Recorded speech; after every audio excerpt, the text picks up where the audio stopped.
a esta nueva emisión de Sin Filtros. Hoy vamos a hablar de Bolivia, de esa puesta en escena que ocurrió en la semana y que busca, por supuesto, objetivos muy específicos. Tenemos a uno de nuestros expertos aliados desde Bolivia que nos va a contar su visión de lo que está ocurriendo en estos momentos cuando el régimen de Arce denuncia un intento de golpe de Estado. Sale por un lado Evo Morales y, por supuesto, que en estos momentos también está en Honduras el Foro de Sao Paulo, la CELAC y todas estas organizaciones que apoyan al grupo del MAS, a Bolivia, al régimen como tal. Vamos a escuchar de nuestro invitado, Hugo Valderrama, ese análisis que solamente lo van a conseguir por acá por Sin Filtros. Y antes de darle la bienvenida, quiero saludar a toda la gente que hasta ahora se une a nuestras diversas plataformas. Un saludo a todos nuestros amigos de España, de Distrito TV y de todos los podcasts que nos acompañan siempre en nuestras emisiones, al igual que todos los que están conectados a esta hora en nuestro space de X, y por supuesto a la gran comunidad de Sin Filtros y Sin Censura, tanto en YouTube como en Rumble y en todos nuestros podcasts. Bienvenido, Hugo, mil gracias por estar una vez más con nosotros. Hola, Maybor, un placer saludarte otra vez después de un par de meses. Y bueno, voy a pedir disculpas anticipadas a la audiencia, estoy sumamente resfriado desde hace un par de días, así que algún rato voy a toser, porque de verdad que la he tenido muy complicada. Bueno, no tan complicada como la situación económica, política y social de mi país, pero ahí la llevo, querida Maybor. Porque estamos observando desde afuera, Hugo, nuevamente una estrategia que busca legitimar, que busca victimizarse y, por supuesto, permanecer en el poder. No es solamente en Bolivia el escenario que se ha escogido para hacer este tipo de eventos. Estamos hablando de un supuesto intento de golpe de Estado, que por cierto las autoridades manejaron muy rápido, ¿no? Y son muy eficientes. Adelante. Mira, Maybor, yo creo que Bolivia el día de ayer entró al libro Guinness Records por tener el golpe de Estado menos violento, más corto de la historia, duró 2 horas, y además sin un solo muerto, y con el presidente más eficiente para controlar un golpe de Estado. Es más, él se salva del golpe de Estado con una pequeña llamada de atención al general, nada más. Es decir, si tú lo miras, a ver, nosotros ya somos grandes, ¿no, Maybor? Si tú te acuerdas, el cine de los 80 y los 90 había una categoría que se llamaba humor ridículo, ¿no? Donde entraban películas y dónde está el policía y cosas, la academia de policías. Bueno, es eso lo que ha pasado ayer. A ver, vamos primero en retrospectiva a lo que pasó ayer. Seguramente todos los que nos van a escuchar a través de tu programa han debido ver las imágenes que se han hecho virales y se han transmitido además por varios medios de comunicación tradicional, porque extrañamente era el golpe de Estado donde los medios estaban mejor pues puestos para ver las imágenes en primera fila, ¿no? Gran producción televisiva, de radio y todo lo que tú quieras. Bueno, se ve una tanqueta que rompe una puerta y se está tomando el Palacio de Gobierno. Es cierto, parcialmente. Te explico qué es lo que pasa ahí. Evo Morales, el año 2017, 2018, borró por completo cualquier rastro que podíamos haber tenido de la República de Bolivia. Él se había creado el Estado plurinacional. ¿Qué quiere decir esto? Que esta construcción antigua que data de la época de los virreinatos, es una construcción que se hizo bajo la supervisión de una orden religiosa. Es hermosa la construcción, estamos hablando, te digo, es una construcción de la época virreinal. Acabó siendo luego el Palacio de Gobierno, también conocido como el Palacio Quemado. Bueno, Evo Morales retira de esa infraestructura el Poder Ejecutivo hace 7 o 6 años atrás. Justamente él se hace una enorme construcción a 2 cuadras más arriba, absolutamente fea, absolutamente horrible, un homenaje al mal gusto, una oda a la fealdad.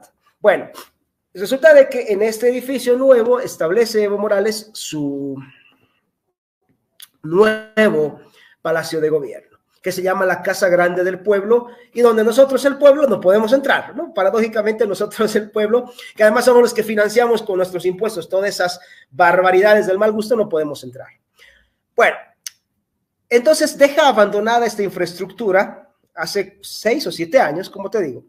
Zúñiga llega, tumba la puerta con una tanqueta y extrañamente estaba todo la alta esfera del gobierno. Estaba Arce Catacora, estaba Choquehuanca, estaba el 90 o 100% de los ministros. Es decir, si el tipo quería dar un golpe de Estado, todos estaban ahí. Era sacar un revólver y decirles, todos se me suben al camión o aquí los lleno de plomos. Pero no pasa eso. Hay una discusión que si tú la ves, Meibor, es una discusión de lo más idiota, ¿no? Es más, yo creo que cuando mi esposa me grita más fuerte que esa discusión, ¿no?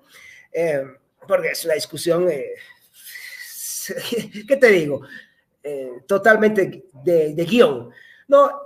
Y se sale Zúñiga y Arce Catacora se sale. Y fíjate, supuestamente estaba militarizada la plaza, pero Arce Catacora se sale caminando a su oficina nueva, eso que se llama la Casa del Pueblo, se sube al piso 18, hace una conferencia de prensa y llama a la gente a salir a las calles, a defender la democracia, y vuelve a bajar a la planta baja y posiciona supuestamente en pleno golpe de Estado, nombra nuevos comandantes en jefe de las 3 fuerzas militares de mi país, y la primera orden del comandante en jefe es decirle, muchachos, retírense, por favor, no hagan problemas. Y extrañamente los militares desaparecen de la plaza en cuestión de 5 minutos. Es decir, donde lo mires, esto es un guión de película, pero, o sea, de comedia absurda, ¿no? No hay un solo muerto.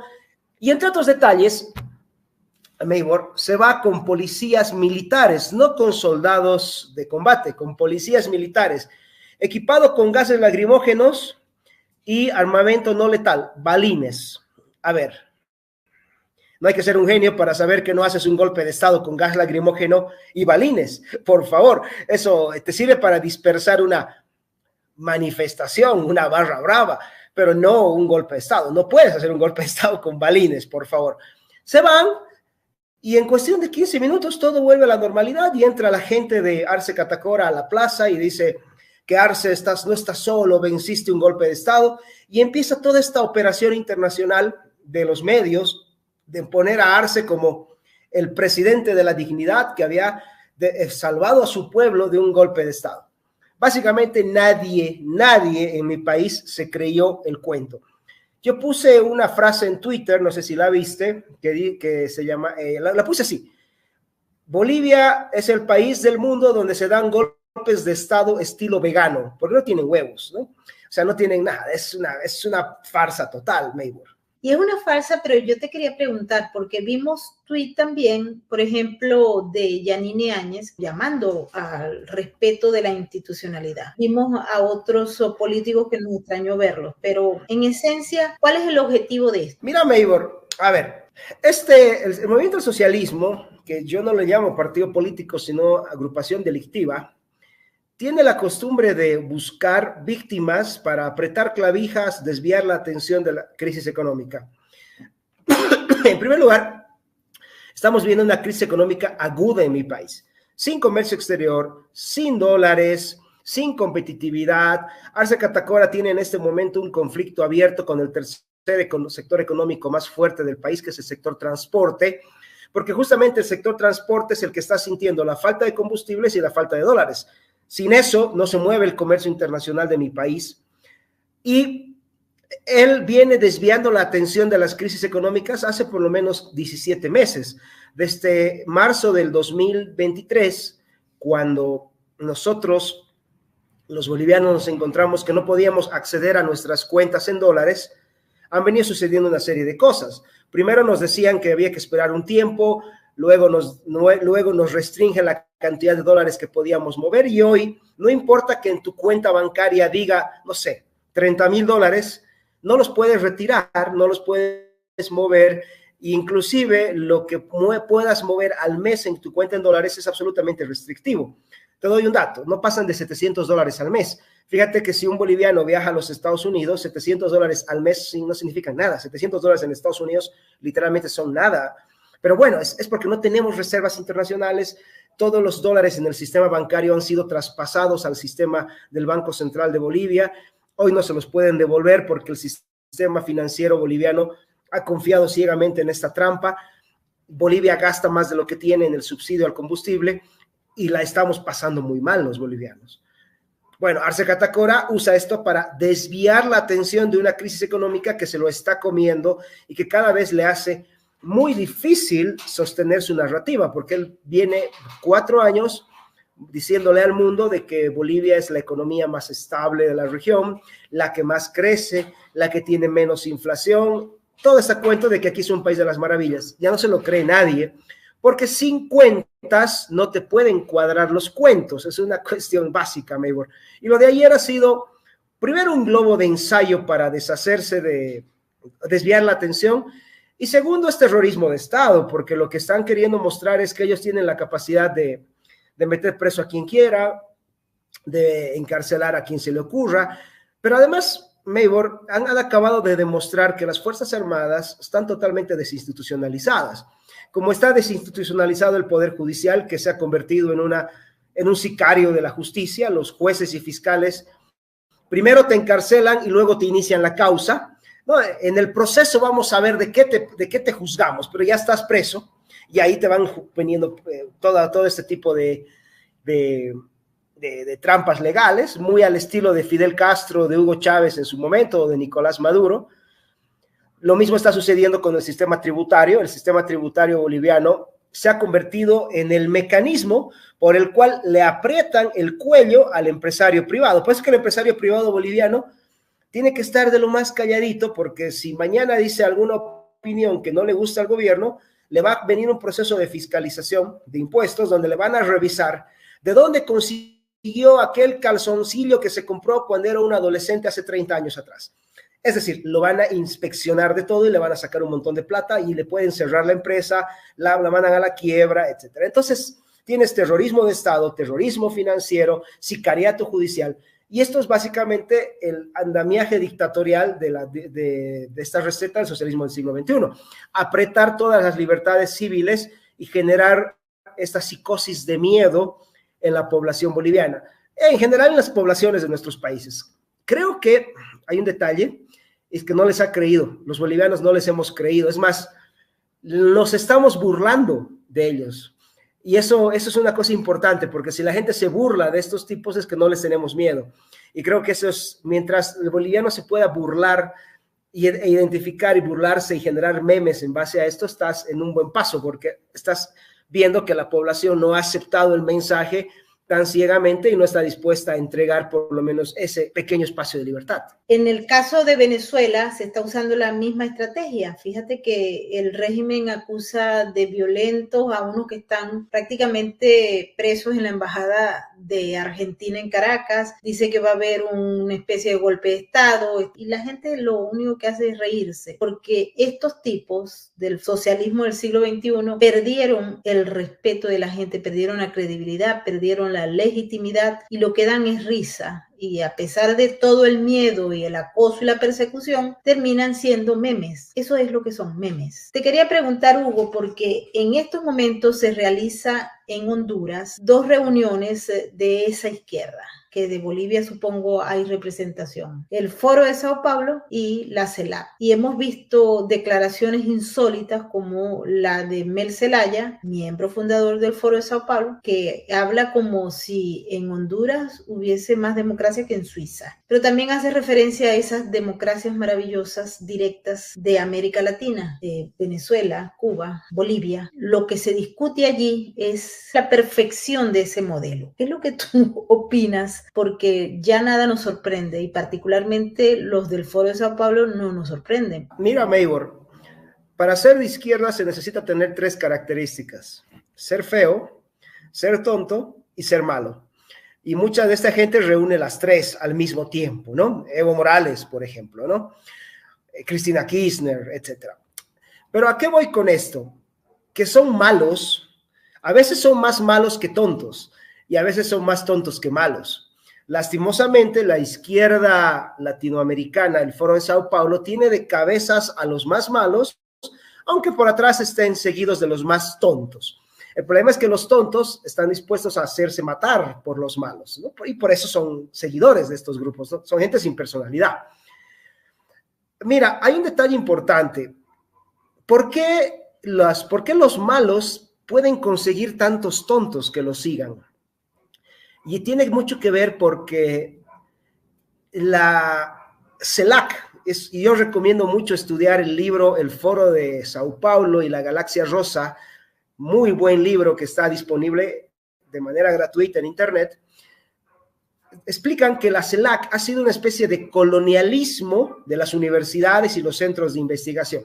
Básicamente no existe en América Latina una sola universidad que no tenga al menos un profesor de la CELAC, al menos un profesor que haya sido formado en algún curso de la CELAC y que no se esté, ojo, en la totalidad de las universidades latinoamericanas, la CELAC ha marcado la agenda académica, porque si tú te fijas, todo es feminismo, todo es indigenismo, todo es estas cuestiones. ¿Por qué? Porque han colonizado el pensamiento. Entonces, una de las cosas que la CELAC hace es lavarle la cara al crimen. ¿Y cómo le lavas la cara al crimen? Lo presentas como lo mejor que te puede pasar. Entonces, a los terroristas que toman propiedades, matan mujeres, violan mujeres, asesinan niños, etcétera, no los llamas terroristas, los llamas reivindicadores de la lucha indígena, ¿no? Y alguna vez contigo lo habíamos conversado un par de años atrás, porque el indigenismo es una careta del crimen. Lo mismo, tú tienes un grupo de pandilleras que van y destrozan propiedad privada en las calles, propiedad pública, acaban defecando en las puertas de las iglesias y no las llamas delincuentes, las llamas luchadoras por el feminismo.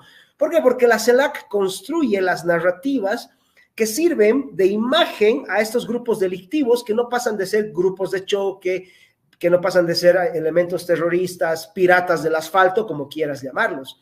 Entonces, no me sorprende que en el Foro de Sao Paulo, hoy reunidos, nos digan que Cuba es una democracia, que Venezuela es una democracia, que Bolivia es un milagro económico, porque fíjate, fueron ellos los que afirmaron, y me refiero al socialismo del siglo XX con Stalin y Lenin, que la mentira es un arma revolucionaria. Obviamente los del socialismo del siglo XXI son sus hijos ideológicos, van a repetir la cuestión. Por eso es que mienten, mienten y mienten todo el tiempo.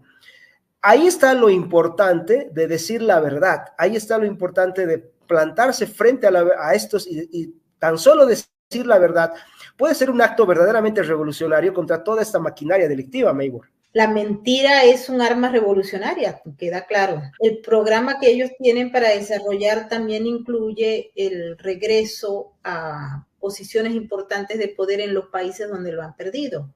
Y ellos señalan, por ejemplo, el caso de Argentina, el caso de Ecuador, que no queda claro si se puede volver o no, porque pues prácticamente allí está peleándose el territorio con el crimen organizado el mismo Estado.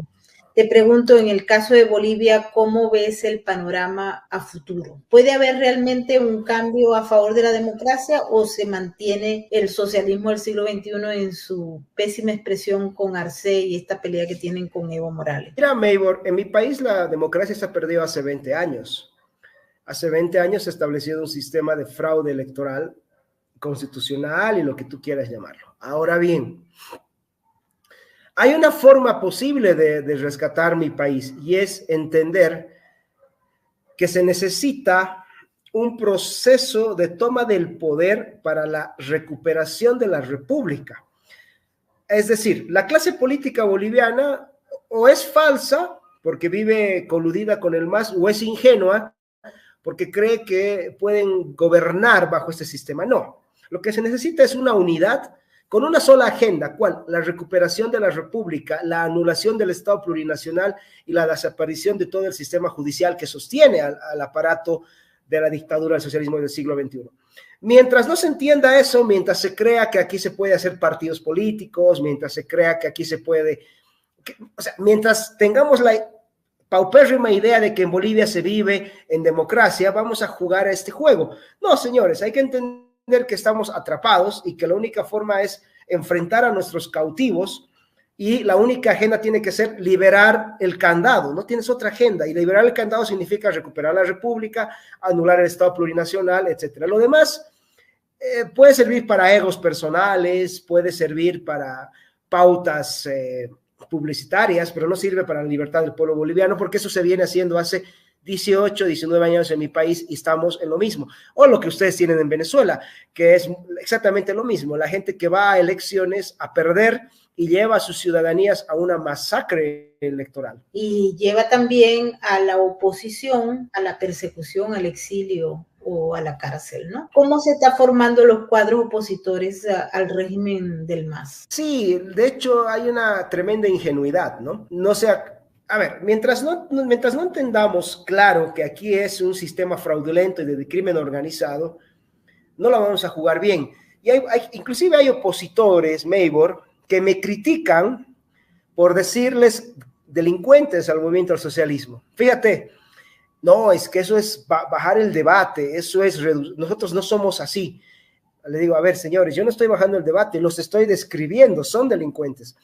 Pero sueñan con ganar en un proceso electoral como si viviéramos en un sistema electoral sano. Eso no existe en Bolivia. No, hay otros que lo único que quieren es ganar ciertos espacios de poder para poder vivir del aparato político sin causarle molestias al movimiento al socialismo y ellos viviendo tranquilos. Esos son los que más les sirven al movimiento al socialismo porque esos mañana les cae un maletín con dólares y cambian de postura sin ningún problema porque su consigna es evitarme los problemas y usar esto para hacerme plata y vivir tranquilo. Y hay otra gente que es la minoría que ha entendido que se debe pelear contra un sistema dictatorial, delincuencial, llamado socialismo del siglo XXI. Entonces, bueno, ese es el panorama. Lastimosamente, creo que el 2025 vamos por lo mismo. Vamos a ir nuevamente a una elección y la trampa va a ser que vamos a tener a Arce con el +1 y a Evo Morales con el +2, peleando entre ellos y los bolivianos eligiendo entre el SIDA y el cólera, ¿no? Entre un asesinato por veneno y una puñalada. Es triste ver eso. En el caso venezolano, ¿qué opinión te merece el tema del evento del 28 de julio, donde Maduro, a través de los medios del régimen, se da como ganador? Mientras que en paralelo observamos unas manifestaciones extraordinarias de María Corina, que no es candidata. Yo creo que Maduro está perfeccionando eso que mi amigo Sánchez Berissaín llama la dictadura electoralista, ¿no? Vas a votar, pero tu voto no cuenta. Al final es una parafernalia, ¿no? Votas, pero no eliges, y eso es lo que va a pasar. Ya Maduro nos está diciendo que él es el ganador, de entrada. Ya Maduro nos va a decir que él tiene el apoyo del 70, 80, 90% de la población, porque seguramente tienen estructural fraude, ya lo tienen.